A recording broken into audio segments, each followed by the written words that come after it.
Alright guys, Dorkspars here, what's up?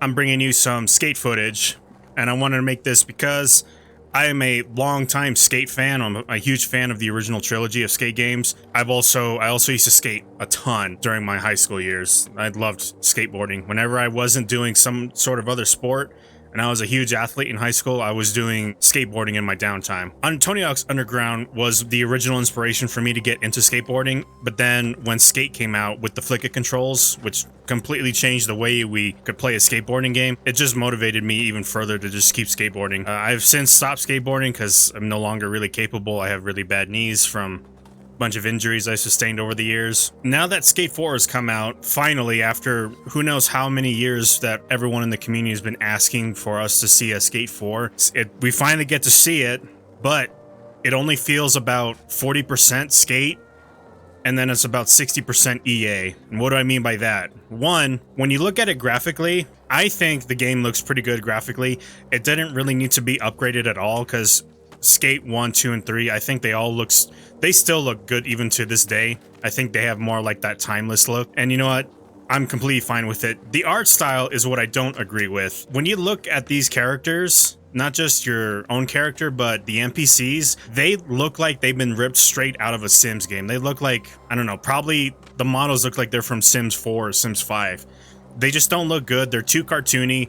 They're very disproportionate. The males as well. I just don't like the way the males look, so I decided to go with a female, but the females don't look any better, no matter what you try to do. But the character customization is very little. The only things you can do to your character is mess with the chest size, mess with the hip size, and mess with the waist size. That's all you can do. The head looks too disproportionate. The arms are a little bit too skinny, and the legs, I don't know, if it's just so off, considering this is supposed to be Skate, and I'm used to seeing what characters and NPCs look like in the original Skate games. So I don't know why they went with this different art style. Some people don't really care for it. For me, it's just kind of more of like a why did they do it type of change. But when it comes down to it, the game still looks and feels like Skate. However, the 40% part of Skate, like I mentioned earlier, is because there's so much here missing.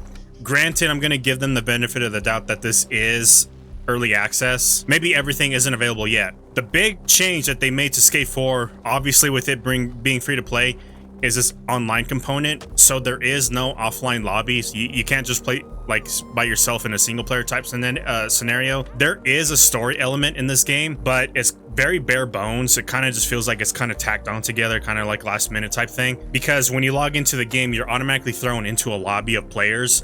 And I don't know how big the lobby is. All I can tell you is that when you're logging in during peak hours of Skate, you are put in a queue time. I was in queue for about 10 minutes before I was able to get put into a game. So all these little gray dots here that you see, those are players. I think back then, the original Skate games, I think the lobby can only have, I think it was 8 players at the time, 8 or 12 players. I know it was a very small amount of players to choose from, or not choose from, to play with, but it was a lot more manageable because as the server starts getting overloaded with more and more players, Skate has a very unique type of latency issue. I've always referred to it as the Skate lag, because it doesn't affect your frame rate and it doesn't affect the way you play, but it does slow down gameplay quite a bit. The best way to describe it is, think of it as when you're looking at a video, go ahead and play that video at 0.75 speed, and that's what the Skate lag does. It slows down your gameplay, like literally slows you down by about 25% of its normal speed, but it doesn't affect your frame rate. So it's a weird type of lag. I don't experience it often, but when I do, it just kind of brings me back to the old days of Skate. Hang on, there's something going on here. My character is not pushing. Yeah, my character is pumping. I don't know why she's pumping. And I can quickly show you this. So if you go into gameplay, you go over to assist. So these assists here allow you to fine tune some of the aspects, like the physics aspects of the game. So if you want more pop from your ollies and nollies, there is this option here, minimum pop height. Although I don't really see much of a difference, if at all. I don't know if this is even supposed to affect your nollies and ollies. Basically how much pop you can get when you're at max readiness, if you want to call it just the time it takes to set up your nollie. All right, so look at this. This to show you. I have the height adjustment set to max, so 100. But look, if I do a quick ollie, can you see I have the max height? But when I have it fully set up, it's the same height. Or maybe it might actually be slightly higher. All right, yeah, it looks like there's a bit of a height difference in there. The other settings that you can also do is your grind assist. This basically determines how much of a magnet you are relative to the ledge that you're hitting. So the stronger this assist is, the more magnetized you'll be to that ledge. Basically, it's gonna kind of push you onto making that ledge and making sure you actually grind it. And I can probably show you this. So here's a ledge. I'm just gonna jump onto it, do a grind. Try it again right here on this bench. Yeah, why is she pumping? I don't get it. How about right here? Can we grind here? Yep. When you have it fully maxed out, I don't know why she's pumping and not actually pushing. That is bothering me. I am not getting speed. You're supposed to do four pushes on your board, gets you to max speed. But right there, that was 6 pushes to get to max speed. I don't know why she's pumping like that. All right, so now let's change that setting, the grind assist, and let's do that all the way down to 0. And let's see how much harder it is to grind on a ledge from an angle. We'll grind on a ledge here, and then we'll move to the bench. So that was about the same. So there, I did not stick at all. I did not grind that bench at all. That was actually pretty nice. I was actually able to possibly manual that. Let's see. Oh, look at that. I can actually manual on that bench without the grind assist. That's actually pretty cool. Because normally you can't do that. It's just going to make you think, or it's just going to make the game think that you want to grind it. Okay, so that's pretty neat. Ooh. Massive wipeout. They also adjusted the ragdoll physics as well, so it's a lot better and it doesn't stiffen up your character like it did in Skate when you would bail. And you can also stay down for as long as you want. So you can RP on a spot, like say you wiped out pretty hard and it looks like you knocked your character out. Well, you can make it look like she's been knocked out. So that's pretty cool. And some players will actually jump in on that and you'll be able to start having some fun with it, and suddenly you'll have a big pile of bodies right there. Let's try this again.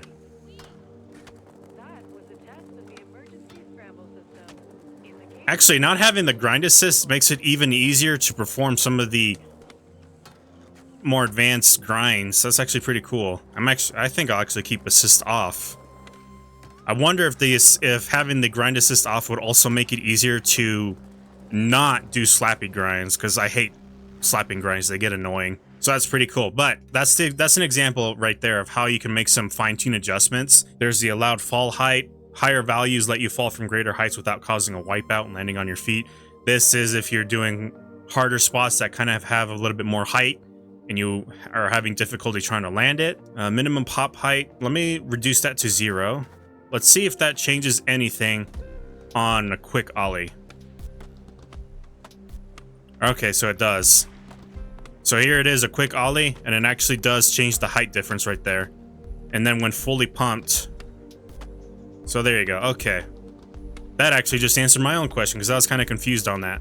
So that is basically pertains to whether or not you have to be fully set up on an ollie or an ollie to get the max pop height. But this one, it doesn't look like you have to. So I'll just leave it at 100 just because I want to be able to hit ledges and whatnot easier. Then you have all these other sorts of assists. It allows you to kind of fine tune some stuff. This is for onboard, and then this is offboard. So whenever you're running and such.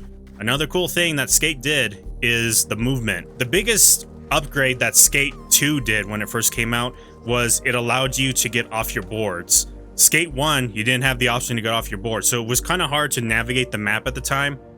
And when Skate 2 came out and allowed us to get off our boards and be able to actually go upstairs and whatnot, made it so much easier. Skate 3 didn't really improve on it at all. It was the exact same thing.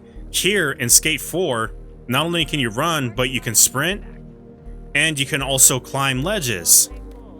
This is a very welcome change. This also means that you can actually climb buildings. So we're going to make our way to a building and we're going to climb it. That's how you know that people, or if you wanted to know how people are getting way up there, but you haven't played the game yourself, it's because you can actually climb these buildings. Some buildings are a little bit easier to climb, some aren't. I don't believe I can actually scale this one. Yeah, it doesn't look like I can scale here. There are no ribs or ledges to grab onto. I don't know why she's pushing like this. That is kind of bothering me. So the other big thing, and I'm gonna list the big three. I already listed the first one. The first one is the art style change. I'm not gonna say that's a bad thing or not. I'm just wondering why they did it that way. Why did they go for an art change, like a different art direction? Number two, the online aspect of it. Okay, you can't go into an offline lobby. You're automatically thrown into an online lobby of who knows how many players. The third thing, and the biggest one, obviously, this is free to play. Not only is it free to play, but it's EA's version of free to play. So everything here is heavily monetized. Look at these items here. So you look right here where my mouse is, on the top right corner right here, you have two icons. So the orange one is the freemium stuff, the stuff that you can earn through playing challenges. And as you complete more challenges, you'll get more of these reputation points or challenge points. I don't know what they're called. And then you have the pink the pink icon here. This is the premium currency, or Sandvan bucks as they're called. This is what you use to buy items from the looks of it. And the exchange rate for Sandvan bucks is $1 for every 99 Sandvan bucks. You can also go down here and look at it. So $4.99 gets you 500. Basically $1 for every 100 Sandvan bucks you spend. And then obviously they do have that same practice that every other microtransaction, you spend a little bit more, you'll get a little bit extra on those Sandvan bucks. Another thing too is, look at this. In other games, it'll go from 5 to 10. Some games will go 15, but it usually goes from 5, 10 to 20. This one goes from $5, $10 to $25. That's quite a big leap right there in pricing. Don't know why it's like that, but it's kind of hard to question the whys and the why nots when it's EA, when EA is involved. So you go up here and say, like, you like this jacket. You get to see what it looks like. This is the other thing too. I don't like the way the clothing looks on these characters because of that the art change. This jacket here just makes my character look fat. There are no other variants of these clothing items as far as I'm aware. So there is no baggy version, there is no slim version, there is no tight fit version. There's just this version. I just don't like it. A lot of these clothing items they just don't look good. Here's a hat for $3.50. That's quite expensive for a logoless hat that's just gold. How about these shorts? These shorts are $3. Quite expensive for a pair of shorts. Here's a licensed Dickies wear. I guess it's kind of cool. I like the faded look on it. Makes it look worn. $5 for this. Quite expensive. Here's a skirt, that's $1.50. Here's a gesture, that's $2.50. These animations are actually animated with sound effects and some with visual effects. Here's a pair of shoes, overalls. Yeah, these, I don't know why they have to do it like this. $8 for this overalls. In the previous skate games, they had stores built into the game as part of the core mechanics of it. You earn reputation, you earn money, you level up your character, you do whatever, and you can buy everything in there with just the in-game currency, just the currency that you could get, like whether it was money or reputation points or whatever. You could get it just by playing the game, and here you got to get it by paying it. Like, look at this. This is a sticker that you can put on your board. This is $1.50 for a sticker. And then here's some decks. $1.50 for a deck. Another thing that they took away from Skate 4, Skate Create is not here. I don't know if it's going to be making a return or not. I would love for Skate Create to make a return. I loved creating my own designs, my own skateboards, my own apparel. That was a really cool thing. And then obviously sharing it with other people, being able to download other people's designs. That was a really cool thing. This is a pretty cool deck, but $1.50 for that deck. $2 for these wheels. You can also get some trucks too. Here's the girl sticker, the classic girl logo. I love the classic girl logo. It's $1 right there. Now here is the part where you can actually earn stuff just by playing the game, but everything is tied to these boxes. These are basically like loot crates, but technically not loot crates because you don't get duplicate items. Here's some stuff I've been working on just from earning these challenge points from completing in-game challenges in the world. This one I completed. There's no point in coming back to this box because I have everything here. And some of these boxes are also themed. So this very first box here only offers, it's supposed to be themed around torso clothing, but it only gives you 4 pieces. And one of them is a blank white shirt that is supposedly a rare item. Let me show you that shirt. Okay, go to apparel. Here's that shirt I got from that crate. What is so special about this that it requires it to be a rare shirt? It's a plain white t-shirt. Not only is it a plain white t-shirt, I don't get variations of this t-shirt. When I click on it, I think Skate 3 had this feature where you could make either a baggy version or like a slim type version, and for hoodies you could have the hoodie up or up or down. You don't get that here. See, like this I Love Sandvan shirt. Look, there's a couple variations. Here's a regular fitting shirt, here's a tank top, here's a slim fitting shirt, here's a crop top, and then here's just another one just in black. So why can't I have options? I don't get it. This is a plain white t-shirt, but it's rare and it's tied to a box that no one basically wants. Why have a plain white t-shirt if Skate Crate isn't an option? There's no point in having this shirt if you can't slap your own designs on it, right? So I'm going to show you what it looks like here. So I'm going to go ahead and go for, let's see, I'm working on this, but I do want to get these, this box here, because I want to get these leggings right here. I want my character to have some better slim fitting clothing. Chances are I'm not going to get it, and I can only open it once because it costs 275 points. And these boxes, as you can see, they do vary in price. So let's see if I get lucky on this one. You only get one item per box that you open. You don't get multiple items. All right, I got a gray grip tape color. Okay, gray grip tape. Let's go and see what it looks like. This is what I currently have. This is actually kind of similar to a design I used to have on my very first board. So it's kind of nice to kind of reminisce of what I used to have. Gray grip tape. You can see here the other grip tape designs I've currently unlocked. I mean, they're cool grip tape designs. I mean, I'm never gonna say no to grip tapes. Always kind of give your board some more flair if you can. I might just make a change right now. Let's go with, let's just go with the gray for now. The only thing I'm missing are trucks. I still don't have a set of trucks. There aren't any trucks in these boxes from what I can tell so far. Maybe there's one in this deck or in this box. No, there's no trucks in here either. All right, well, that was kind of what it looked like. I can open one more box for 200. Let's just open this one here. See what I get.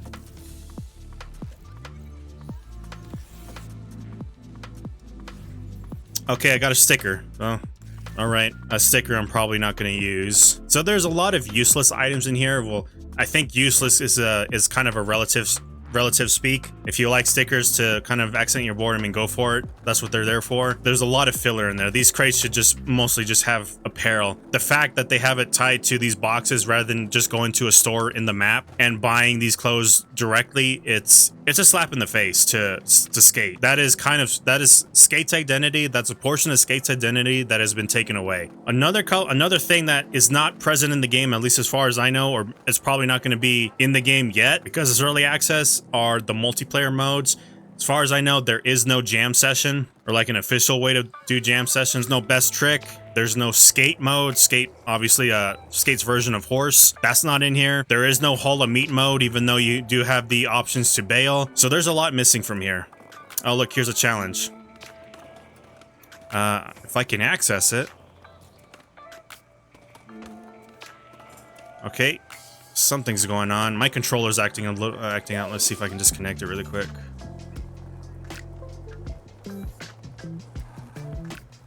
Maybe that will fix it. I don't know why it's kind of acting like that. It won't let me actually access the challenge here. Ooh, nasty. Face planted myself into the stairs. Okay, can I do it now? All right, there we go. All right, so look at this. This here is it's a challenge. So if I complete all of these, I get 5 points, and these are the points needed to work on those boxes. To my knowledge, SS Literal only used for those points is to unlock those boxes. So let's see. I need a total score of 1,000. I need a double flip trick over the shrubs, and I gotta grind the big handrail. And I gotta make sure that this all equals out to 1,000 points. There we go. Double flip trick.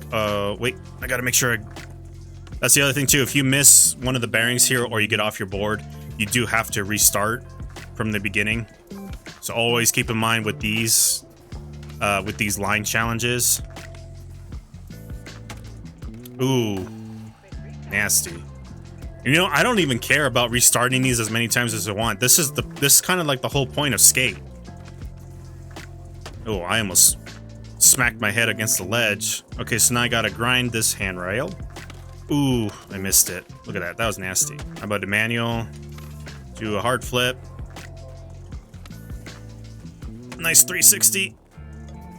grind the handrail. I do have the grind assist all the way down to 0, so I really have to make sure I stick that railing, because without the assist, it's going to be a lot harder to hit that rail. Let's try for a kickflip onto the railing. Nope, I missed it. Yeah, without the assist, it doesn't actually kind of push you onto the rail, so you really have to kind of be more precise with your landing in it, just like in real life. I don't like the fact that I have to go from the left. Oh, and I completely missed the rail, so I'm just gonna restart that. And this is what these challenges are, basically. You're gonna be repeating them a lot, but it's fun. It's kind of the whole point.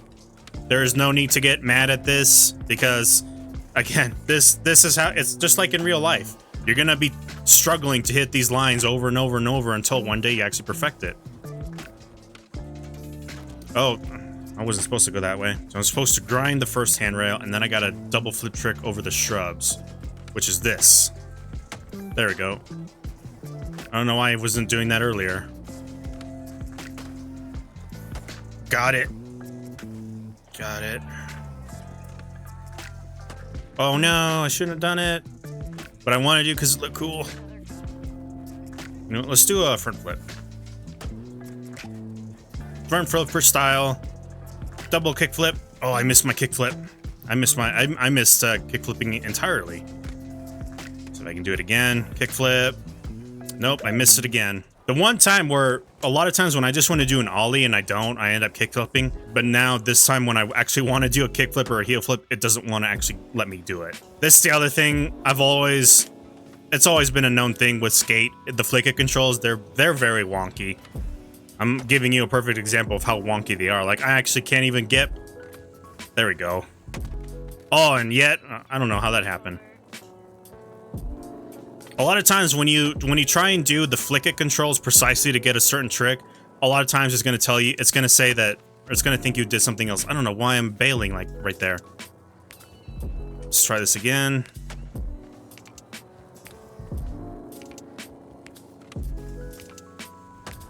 Okay. I even have the assist for the height, so she should not be bailing that at that height.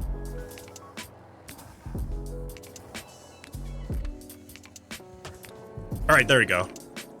All right, that took a few tries, but that's Skate right there. You're never gonna get it on the first try. And then from there, I ended up completing all 3 objectives, so I got reputation points or whatever these are called. Okay, so I had to redo some of that because some of the footage got corrupted. So what I wanted to talk about was the leveling system. So there's technically 4 different ways, or not 4 different ways. There's 4 separate levels in this game, and that corresponds to which section of the map you're in. So like, for example, Hedgemont, if you complete these challenges here, you'll gain XP specifically for the area of Hedgemont, which is why I am level 6 here in Hedgemont, but over here in Goldcrest, I am level 5. So I'm just 1 level behind. When you do that, as you level up, you only need to go up 1 level.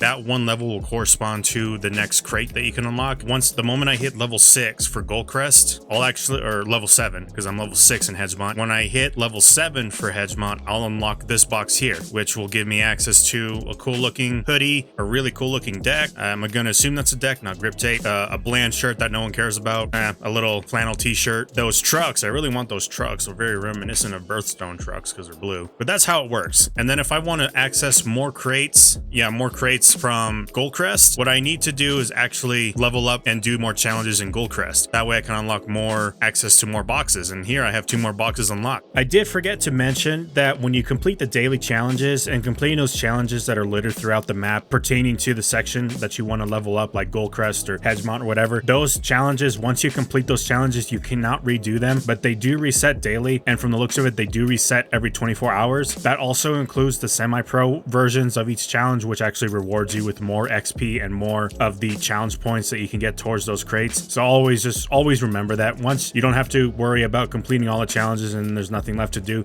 you can just go to a different section of the map, complete those challenges. Once you had your fill for the day for Skate, just wait until 24 hours when those challenges reset. I think those challenges reset at a very specific interval and not 24 hours after you've completed those challenges. Maybe there's some ways to kind of find loopholes, do those challenges right away, and then who knows, maybe an hour later there's the reset. It kind of just depends on when you want to log on and all that, but do treat it kind of like a login daily type thing. It is daily challenges with a login system. I'm kind of fine with that. I mean, the challenges are fun. Some of them are a little bit harder than others. and they don't feel like they're worth the XP or the challenge points that they give you, but it is what it is. That's just how you level up. One more thing I want to mention is the soundtrack for Skate 4. It's actually amazing. I love indie music, especially when it's indie punk music, and that's 100% Skate's identity right there. Anything associated with a Skate game, the first thing you want to associate it with is punk music, especially indie music. So them representing a lot more indie music in Skate 4 is a blessing. All right, that covers my portion of Skate. I just wanted to talk about the things I like and dislike, show you what a challenge looks like. It's a fun game. The fact that it's also